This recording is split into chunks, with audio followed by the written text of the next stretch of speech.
तो Stirling approximation, the determination of value of n factorial is very tedious and time consuming if the value of n is large. Stirling provides an approximate formula.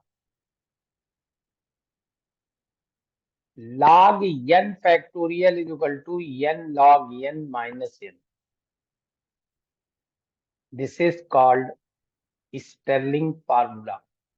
इसी को हम इस form में भी लिख सकते हैं कि इसको हम कह सकते हैं log n की power n plus log e की power minus n log m plus log n log n की पावर n e की पावर माइनस n। log हटेगा तो n factorial equal to n की power n e to the power minus n। Now take n factorial is equal to n minus 1 dot dot dot dot 3 2 1, taking log in both sides, log n factorial, log 1, log 2, log 3 dot dot dot dot this। अब हम इसको लिख सकते हैं summation log x is equal to 1 to n। अगर हम log x का x के रेस्पेक्ट में अगर हम डायग्राम प्लॉट करें, log x वर्सेस x, इस एक्सिस में log x लें, इस एक्सिस में log x लें और इस एक्सिस में x लें। x को इंक्रीज करें और log x को नोट करके डायग्राम प्लॉट करें तो कुछ कर्व हमारा ऐसे मिलेगा। log 1 की वैल्यू तो 0 होती है, log 1 की वैल्यू 0 होती है। अगर x बराबर 1 होगा तो 0 होगा, इस जगह है।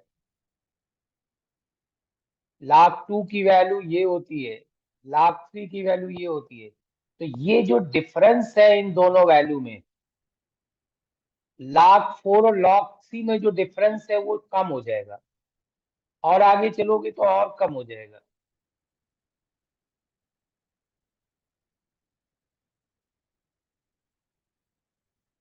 मतलब log x का जो वेरिएशन है x के रिस्पेक्ट में कम होता जा रहा है, और जो हमारे एलिमेंट हैं, जैसे एक ये टुकड़ा हुआ और ये टुकड़ा हुआ, तो अभी ये जो हमारे टुकड़े हैं, जो ये पोर्शन है, इससे ये वैल्यू कम है।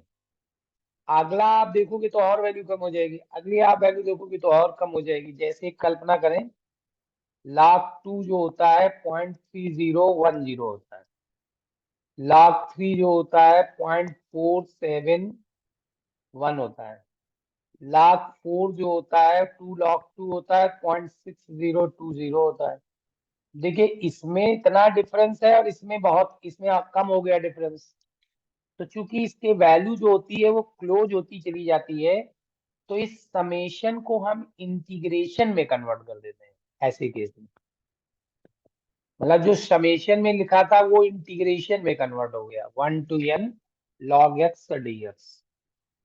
अब इंटीग्रेट करेंगे log x को पहला टर्म और 1 को दूसरा टर्म, 1 dx, dy dx पहला टर्म, 1 को दूसरा टर्म। अब इंटीग्रल dx की वैल्यू आएगी x, ये गलत लिखा हुआ है,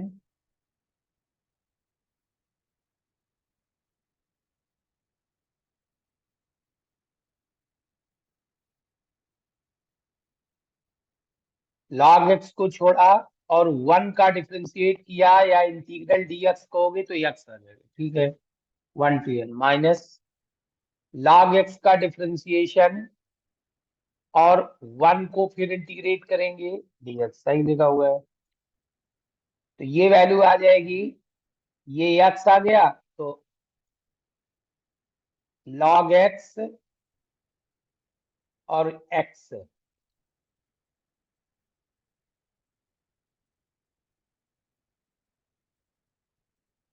x log x आ गया, minus D by D x log x 1 by x हो गया, इंटीग्रल डी एक्स एक्स हो गया।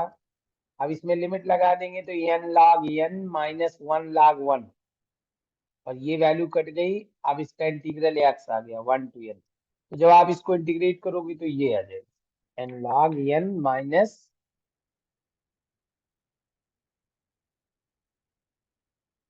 अब n is very large so one can be neglected, n is very large so one can be neglected, तो ये आपका n log n minus n आ जाएगा।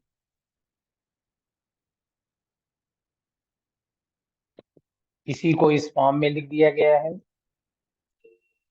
तो this is the formula of Stirling approximation, this can be applied when n is very large. अब हमारा अगली subheading है constraints. Constraint is the restrictions applied during the distribution of molecule in phase space or in box are called constraints। जैसे मान लीजिए एक box है और उसमें 4 कंपार्टमेंट हैं। हम आपसे कहें कि आप 10 बाल्स हैं आपके पास, इनको इसमें रख दीजिए इन कंपार्टमेंट में। तो आप चाहे जैसे इसको रखिए, कितनी बाल इसमें, कितने इसमें, कितने इसमें, लेकिन टोटल नंबर ऑफ बाल्स आपको जोड़ करके 10 ही आनी चाहिए। अगर आपने इसमें 5 रख दिया, इसमें 2 रख दिया, इसमें 2 रख दिया, तो इसमें 1 रख दिया, ऐसे 10 आनी चाहिए। मतलब हमारे कुछ रेस्ट्रिक्शंस होते हैं डिस्ट्रीब्यूशन में, जिन्हें हम कांस्टेंट्स कहते हैं। पहला रिस्ट्रिक्शंस होता है कि टोटल नंबर ऑफ जो मॉलिक्यूल्स दिए हुए हैं वो बिफोर डिस्ट्रीब्यूशन जितने हैं, आफ्टर डिस्ट्रीब्यूशन के बाद अगर उनको हम काउंटिंग करेंगे, प्लस करेंगे, तो उतने ही आएंगे। This is my first restriction. Summation i n i is equal to capital n is equal to constant. अगर आप इसको डिफरेंशिएट करोगे तो summation i delta n i होगा।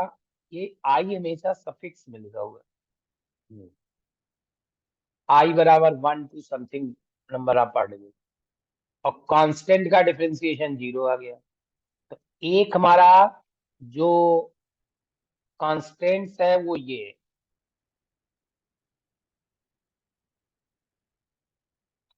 कि पार्टिकल का टोटल नंबर ऑफ जो चेंज होगा वो 0 आएगा, या टोटल नंबर ऑफ पार्टिकल्स जो होंगे वो आपका कांस्टेंट रहेगा। मतलब वो वेरी नहीं करेंगे कि आप डिस्ट्रीब्यूशन कर दिया फिर काउंट किया तो 9 ही पार्टिकल आए। दूसरी बात है कि जो पार्टिकल का हम डिस्ट्रीब्यूशन करेंगे, हर लेवल की अपनी एनर्जी होगी। तो आप मान लीजिए हमने कहा कि एक सेब है और 10 बच्चे हैं, इनमें आप बांटिए। किसी को 2 टुकड़ा देना है, किसी को 1 टुकड़ा देना है, किसी को ये देना है।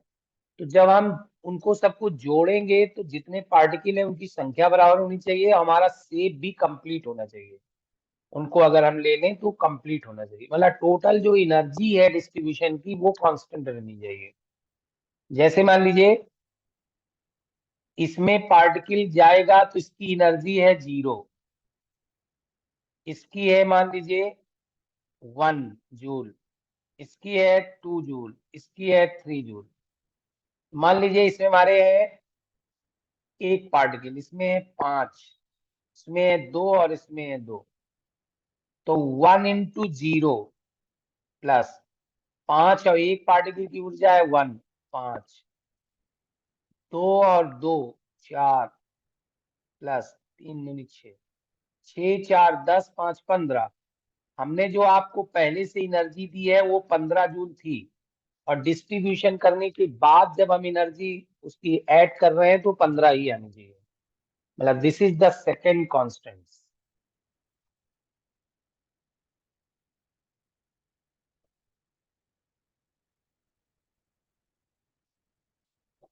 The total energy given for distribution should be conserved. Ni epsilon I is equal to capital E is equal to constant। epsilon I energy है ith स्टेट की, साइलन 1 पहले स्टेट की, एप्सिलॉन 2 दूसरे स्टेट की। This is the second constant.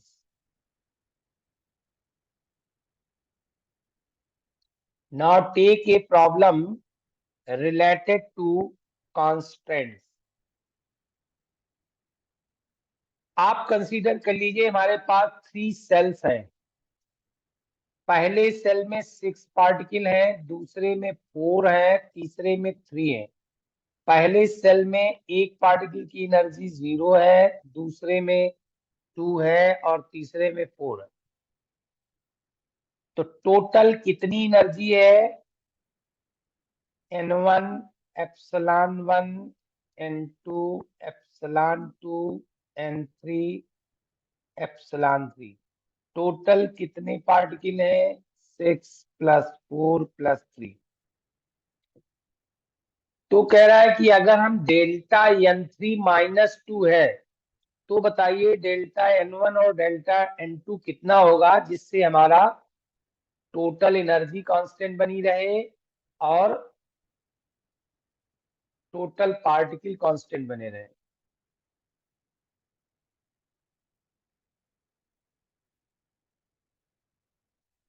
मैंने अपना formula लगा दिया। पहला कांस्टेंट है ये, इसको हमने इस फॉर्म में लिख दिया।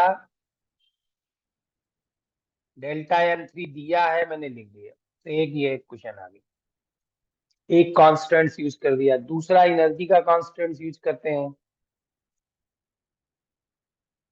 ये epsilon 1 डेल्टा Ni सफिक्स में है आपका आई।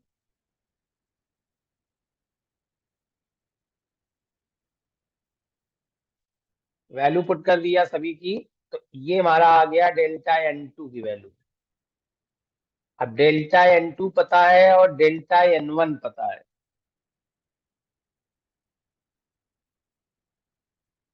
डेल्टा N3 पता है और डेल्टा N2 आपने निकाल लिया। अब आप अपनी इक्वेशन में पुट कर दीजिए तो डेल्टा N1 निकल आएगा। कौन सी इक्वेशन? ये equation, delta N1 + delta N2 + delta N3 = 0। Delta N3 हो गया -2 और डेल्टा N2 कितना है? 4। तो आप कैलकुलेट करोगे तो डेल्टा N1 आएगा -4। अब हमारे पास N कितना था? 6 है और डेल्टा N1 कितना आया? -2। तो अब 6 था, -2 डेल्टा N1 है, तो अब पार्टिकल चेंज होके कितने हो गए? 4 रह गए। N2 कितना है? 4। और N2 का चेंज कितना है?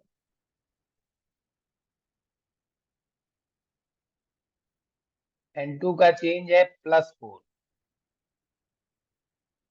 तो 4 + 4 N2 डैश हो गया 8। N3 कितना है? 0।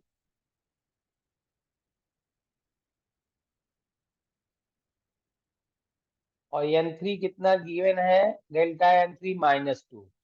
तो 3 - 2 N3 = 3, N3 डैश = 3 - 2 1। 8 4 14 13 6 4 10 3 13। मतलब इनको आप जोड़ोगी तो भी वही वैल्यू आएगी प्लस करके, और इनको प्लस करके निकालोगी तो भी वही वैल्यू आएगी। अब इनिशियल प्रोबेबिलिटी कितनी है और फाइनल प्रोबेबिलिटी कितनी है? प्रोबेबिलिटी का फॉर्मूला होता है n⁻N1 factorial N2 factorial N3 factorial. तो 13 फैक्टोरियल/6 factorial into 4 factorial into 3 factorial. ये तो इनिशियल प्रोबेबिलिटी आ जाएगी ये। और फाइनल प्रोबेबिलिटी कितनी आएगी? 13 फैक्टोरियल/4 factorial into 8 factorial into 1 factorial.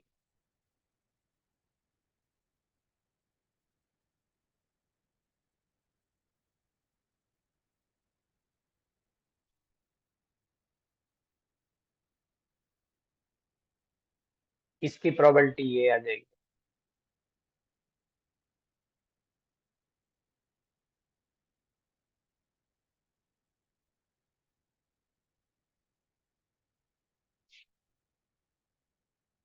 This is the total explanation of